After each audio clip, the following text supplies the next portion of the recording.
Welcome to the bird media. నేను మీ Pawan Krishnamurthy. TVK party అధినేత Vijay Joseph ఆయన అరెస్ట్ తప్పదా అంటే తప్పదు, ఖచ్చితంగా అరెస్ట్ అయ్యేటువంటి అవకాశాలు ఉన్నాయని చాలామంది అంటున్నారు. అలాగే ఉండవు అని కూడా చాలామంది చెప్తున్నటువంటి సందర్భాన్ని చూస్తున్నాం.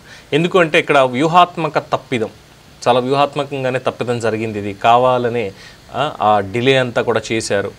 కరూరులో జరిగినటువంటి సభ ఏదైతే ఉందో, ఎన్నికలకు సంబంధించినటువంటి సభలో ఆయన మాట్లాడడానికి వెళ్ళినప్పుడు అభిమానులకి 10,000 మందికి మాత్రమే పర్మిషన్ తీసుకున్నారు. కానీ వ్యూహాత్మకంగా ప్రవర్తించి ఆలస్యంగా 7 గంటల పైగా ఆలస్యంగా రావడంతో 27,000 నుంచి 30,000 మంది పైచిలకు ప్రజలు అక్కడికి గుమిగొట్టడం జరిగింది. దాంట్లో పసిపిల్లలు కూడా ఉన్నారు. మొత్తం 42 మందికి పైగా చనిపోయారు. అందులో పసిపిల్లలు కూడా ఉన్నారు. జరిగినటువంటి స్టాంపెడ్, ఆ డీహైడ్రేషన్కి, అక్కడ ఉన్నటువంటి ఆ తోపులాటకి తట్టుకోలేకపోయారు చాలామంది. అంత పెద్ద క్రౌడెడ్లో, ఇరుకు సందుల్లో, అంబులెన్స్ కూడా రావడానికి కూడా సరిగ్గా లేనటువంటి సందుల్లో అక్కడ ఉన్నటువంటి పరిస్థితిలో ఈయన వచ్చి ఇంకా అక్కడే నిలబడి, అండ్ రెండోది చాలా పెద్ద తప్పు ఏం చేశారంటే ఇమీడియట్గా ప్రభుత్వం రెస్పాండ్ అయింది. స్టాలిన్ చెప్పడంతో కరూరు ఎమ్మెల్యే అక్కడికి రావడం, ప్రజలతో ఉండడం, ఇదంతా కూడా చేసి చాలా కన్నీళ్లు పెట్టుకున్నారు ఆయన. కానీ విజయ్ మాత్రం ఇమీడియట్గా జరిగిన సంఘటనను చూసి అక్కడి నుంచి వెళ్ళిపోయి అప్పుడు ఒక ప్రకటన రిలీజ్ చేశారు. ఒకవేళ నిజంగా నాయకుడిగా నిరూపించుకోవాలి అని ఉంటే అక్కడికక్కడే ప్రజల్ని క్లియర్ చేసుకుంటూ, తనే ముందుకు వెళ్ళి క్లియర్ చేసుకుంటూ వాళ్ళందరినీ కూడా అట్లీస్ట్ ఆ ప్రయత్నం చేసి ఉండాల్సిందే. బట్ అదేది చేయలేదు. సో ఇదంతా కూడా కావాలని చేశారు అనేటువంటి ఒక పాయింట్ తోటి, ఇన్ఫ్యాక్ట్ ఇంకా చెప్పాలంటే ప్రశాంత్ కిషోర్ సలహాలు కూడా దీంట్లో ఏమైనా ఉన్నాయా అన్నటువంటి ఆరోపణలు కూడా చాలామంది చేస్తూ వస్తున్నారు. సో మరి విజయ్ అరెస్ట్ అవుతాడా అంటే గతంలో జరిగినటువంటి సంఘటనలు ఏవైతే ఉన్నాయో, ఇలాంటి సంఘటనల్లోనే ఎవరిని అరెస్ట్ చేశారు ఏంటి అన్నప్పుడు ఇక్కడ ప్రభుత్వం మీద వైఫల్యాన్ని రుద్దేసేటువంటి ప్రయత్నం చేస్తున్నారు తమిళనాడు ప్రభుత్వం మీద. At the same time Bharatiya Janata party కుట్రలకి బలైపోయిందే తప్ప ఇది ఇంకోటి ఏం కాదు, వ్యూహాత్మకంగా బీజేపీ వ్యవహరిస్తుంది దీని మీద అంటూ లేనిపోయినటువంటివన్నీ తీసుకొస్తున్నారు. లేనిపోయినవి అన్నీ కూడా. మరి ఇంకేమనాలి వీళ్ళని? ఆ 42 మంది ప్రాణాలని తీసుకురాగలరా? ఎందుకంటే ఎంత స్థాయికి ఎదిగినప్పటికీ కూడా ఒక రిగ్రెట్ అనేది ఉండిపోతుంది. Example, Allu Arjun Pushpa 2 release, RTC cross road జరిగినటువంటి సంఘటన, ప్రాణాలు కోల్పోయినటువంటి ఆ మహిళ, వారి కుమారుడు కోమాలోనే ఉన్నాడు, ఇంకా చికిత్స జరుగుతూనే ఉంది. ఇంకా దాని మీద ప్రస్తుతానికైతే అప్డేట్స్ లేవు. అంత భారీ స్థాయి విజయాన్ని కనీసం ఇప్పటికీ ఈ రోజుకి కూడా ఎంజాయ్ చేయలేకపోతున్నాడు అల్లు అర్జున్ గారు. చెప్పాను కదా, రిగ్రెట్ ఉండిపోతుంది అని. సో అలా కాదు. ఒకటి తిరుమలలో జరిగినటువంటి దాంట్లో ఎస్పీ గారు తప్పు లేకపోయినప్పటికీ కూడా ఎస్పీ గారిని ఇచ్చేసి ఆ రోజు చేసినటువంటిది. భక్తులు సంయమనం పాటించాలి అంటే మనలోనే లేదు, ముందు ప్రజల్లోనే లేదు. అంతమంది వస్తున్నారు అన్నప్పుడు చూసుకోవాలి, మన ముందు ఎవరున్నారు, వెనకాల ఎవరున్నారు, మన పరిస్థితి ఏంటి అనేది మనం ఆలోచించుకోకుండా వాళ్ళ మీద వేయడం అంటే అది కూడా తప్పే అవుతుంది. అలానే ఇక్కడ నేను విజయ్ని నేను సపోర్ట్ చేయట్లేదు, ఏ రాజకీయ నాయకుడిని, ఏ సినిమా నటుడిని, లేదంటే ఏ సెలబ్రిటీని నేను సపోర్ట్ చేయట్లేదు. కర్ణాటకలోనే జరిగింది కదా స్టాంపెడ్. ఐపీఎల్ ఫస్ట్ టైం గెలిచారు ఆర్సీబీ, వచ్చారు, లక్షల్లో వచ్చారు జనం. వచ్చిన దానికి ఏమైంది పరిస్థితి? ఎంతమంది చనిపోయారు ఆ రోజు?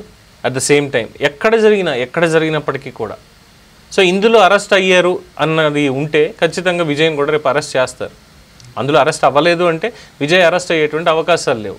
కానీ ఎండ్ ఆఫ్ ద డే ప్రజల ప్రాణాలు మాత్రం పోతున్నాయి. దీనికి కారణం ఎవరు అంటే భూమి గుండ్రంగా ఉండును అనేటువంటి ఒక నానుడు చెప్తాను చూసారా, అలాగా తప్పు ఎవరిది అన్నది ఇక్కడ స్టార్ట్ చేస్తే మళ్ళీ తిరిగి ఇక్కడికే వస్తుంది.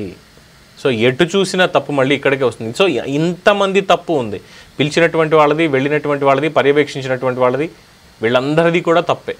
సో కనీసం మానవత్వం అనేటువంటిది ఒకటి మనకి లేకుండా జీవితాన్ని సాగించేస్తున్నాం. అందుకే ఈ పొలిటికల్ పార్టీ ర్యాలీలైనా, లేదంటే సినిమా హీరోల ఫంక్షన్లైనా, లేదంటే స్పోర్ట్స్ మెన్కి సంబంధించినటువంటి ర్యాలీలైనా, ఏదైనా కానీ ఎదుటివాడు ఎలా ఉన్నాడు, మనం జాగ్రత్తగా వెళ్తున్నామా లేదా, మనం చూసుకుంటున్నాం తప్పితే ఎదుటివాడు బతికితే ఎంత పోతే ఎంత అనేటువంటి ఒక మనస్థితి ప్రజల్లో వచ్చేసింది. ఖచ్చితంగా చెప్పొచ్చు ఈ మాట. ఎందుకంటే ఎక్కడైనా యాక్సిడెంట్ అయితే సెల్ఫీలు తీసుకుంటున్నాం మనం. ఫస్ట్ న్యూస్ నేనే పోస్ట్ చేయాలి అనేటువంటి విధంగా సెల్ఫీలు తీసుకుంటున్నాం. అటువంటి సమాజంలో బ్రతుకున్నప్పుడు ఇక్కడ విజయ్ లాంటి వాళ్ళు అరెస్ట్ అవుతారా? వ్యూహాత్మకంగా అంత తప్పు చేసి కూడా, ఎస్ ఇక్కడ తప్పు ఖచ్చితంగా విజయ్ది ఉంది.